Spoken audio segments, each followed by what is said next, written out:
তার ইচ্ছার বিরুদ্ধে গ্রেফতার করে নিয়ে যায়। তাৎক্ষণিকভাবে আমি খবর পেয়ে থানায় যোগাযোগ করলে ওসি অপূর্ব হাসান আমার ভাইয়ের অস্বীকার করার স্বীকৃতি করেন। তিনি বলেন যে আমরা এই নামে কাউকে ধরি নাই। তারপর থেকে অনেক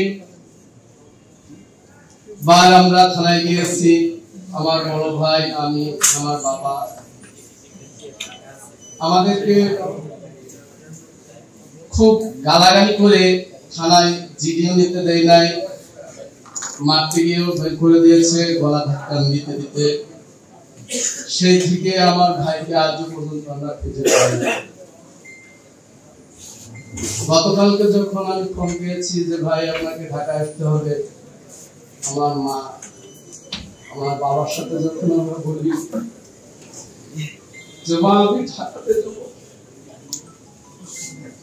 আমার মা বলছে যে মা তোমাকে যেতে হবে না, যেহেতু একটা ছেলে আমি হারিয়েছি আরেকটাকে হারাতে পারবো না। আমাকে বারবার তারা নিষেধ করেছে, তখন আমি বলে এসেছি মা আজকে দীর্ঘ 10টি বছর আমি এই পিছনে সংগ্রাম করে আসছি, কোন খোঁজ তোমাদের আমি দিতে পারি না, তারপরেও আমাকে যেতে হবে। তখন আমার মা বলে যে তাহলে তোমার বড় ভাইকে নিয়ে যাও।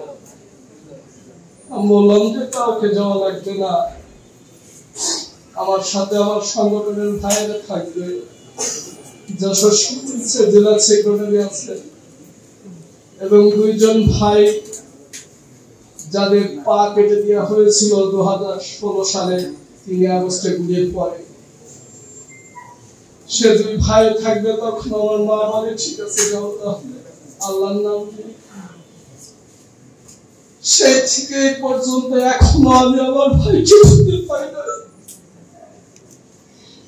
ভাইয়ের কথা বলতে গেলে করে যাচ্ছে।